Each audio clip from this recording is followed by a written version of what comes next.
Yosha, my friend, o Diego na escuta e esse é o Tóquio Z Animes, o canal onde você vai encontrar indicações, rankings e análise do mundo dos animes. E hoje vamos trazer um vídeo de análise do nosso querido personagem amado por quase todo mundo, o príncipe dos Saiyajins, Vegeta, com a seguinte questão: o orgulho, a queda, a ascensão de um guerreiro. Sem mais delongas, bora pro vídeo.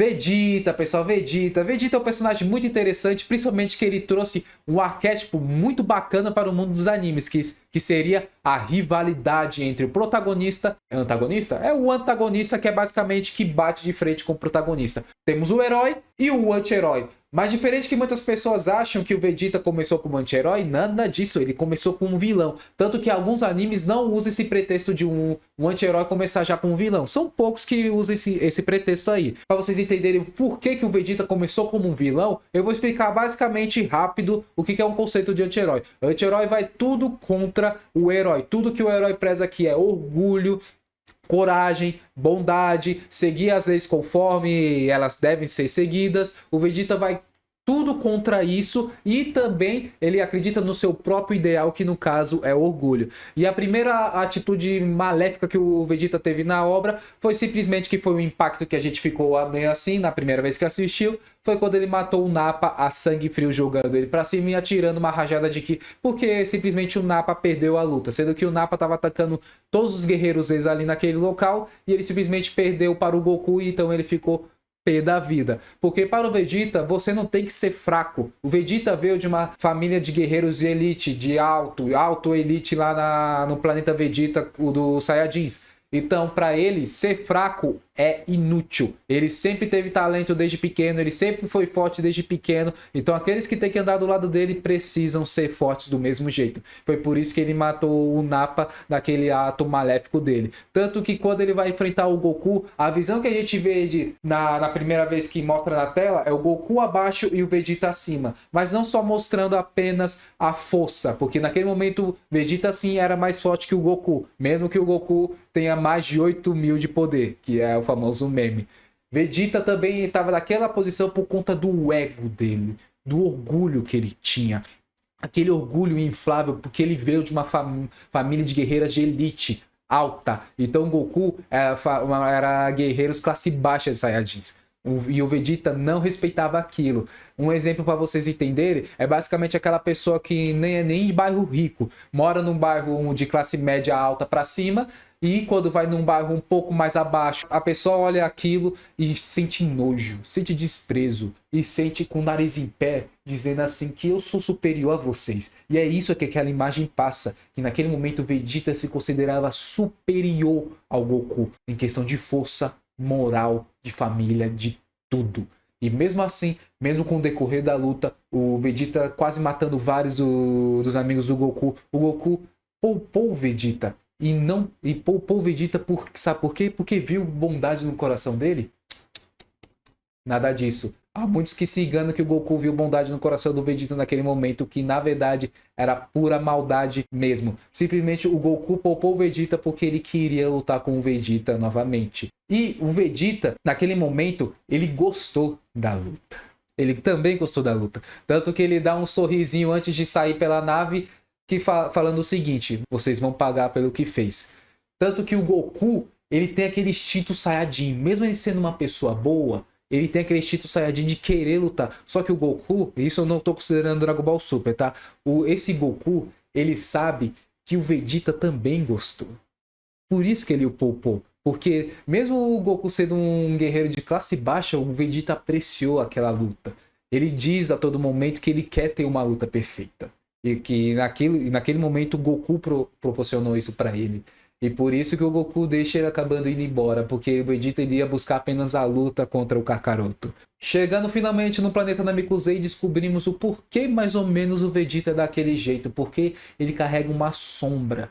E a sombra que ele carrega é o medo. E por que seria esse medo, pessoal? É o medo de que a raça dele inteira foi dizimada pelo Imperador do Universo, Frieza. Foi dizimada, humilhada e escravizada e o Vegeta não pôde fazer nada. Aquele guerreiro de classe alta que tem um orgulho não só de ser um príncipe da realeza, mas um orgulho de ser Saiyajin, estava totalmente com orgulho massacrado pelo Frieza, porque ele não podia fazer nada. E essa sombra que ele carrega até o momento que ele tenta lutar contra o Frieza e falha miseravelmente. E aí então vemos as primeiras lágrimas derramadas por Vegeta. Não lágrimas de tipo, porra, eu perdi a luta, mas lágrimas de frustração, lágrimas de raiva de si mesmo, porque ele se ficou totalmente imponente, ele não conseguia vencer o Frieza, mesmo tendo todos os truques que ele podia fazer, mesmo correndo atrás das esferas do dragão que ele falava que precisava ser imortal para poder conseguir derrotar o Frieza, e mesmo depois disso não ter conseguido, ele falava que ele precisava se tornar um Super Saiyajin, e ele acreditava que tinha o poder de um Super Saiyajin. Mesmo com tudo isso, ele falhou, e com isso ele chorou, frustrado pela falha dele de não conseguir vingar a raça que ele tanto tem orgulho e preza. Era isso que o Vegeta queria naquele momento, é por isso que ele chora. E mais uma vez ele chora pedindo para o Goku vingar a raça guerreira Saiyajin. Para que tivesse chorado e me pedisse esse favor.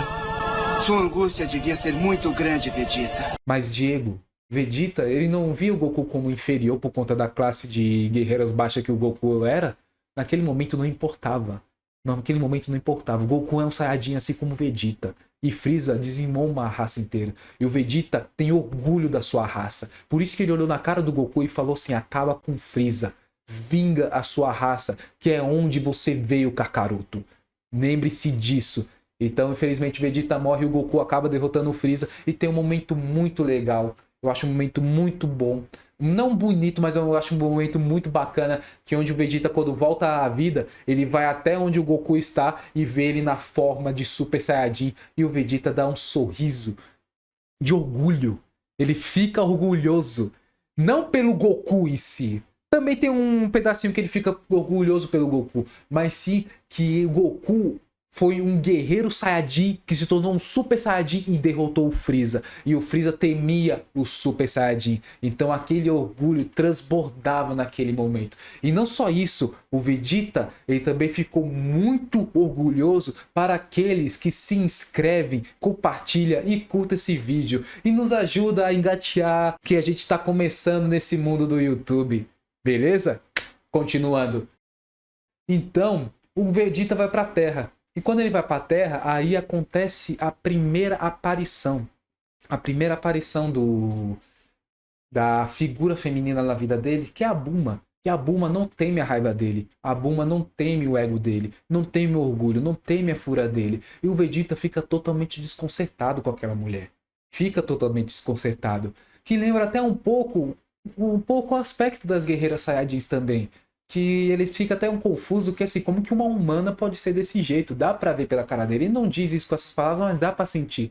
Tanto que ele deixa se levar pela Bulma, e não é à toa que a Bulma é uma figura muito importante na vida do Vegeta, onde ele vai criando essa humanidade. Ele vai criando essa humanidade pra si mesmo, sem mesmo perceber, inconscientemente falando. Só que, mesmo assim, ele ainda quer superar o Goku, ele ainda quer superar Kakaroto.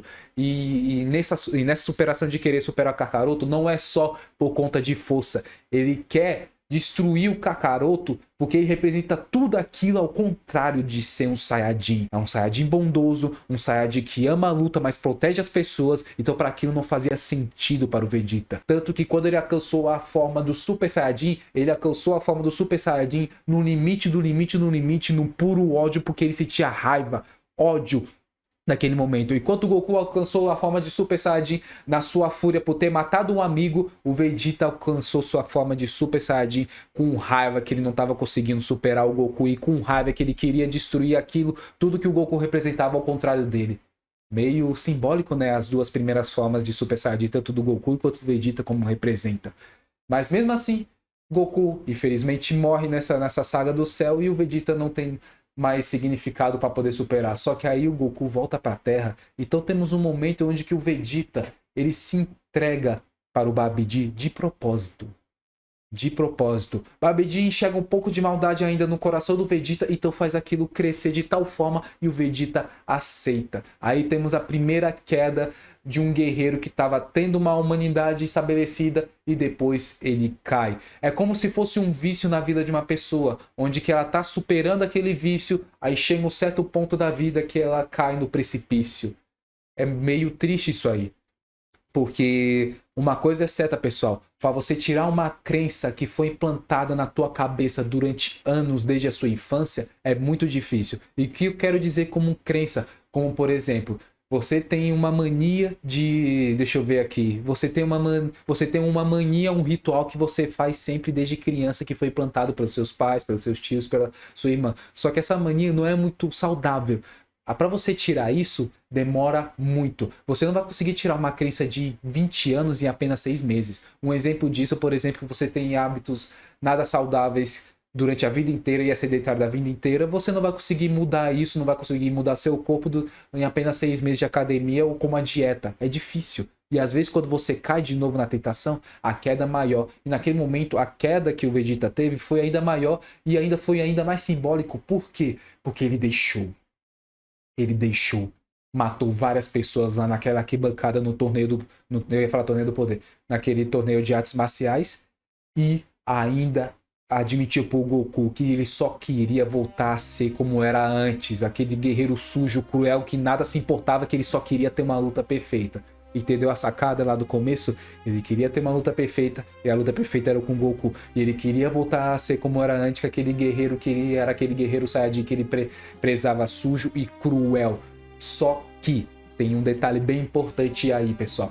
O Vegeta queria isso, mesmo inconscientemente falando, só que consciente, ele sentia a humanidade dentro dele.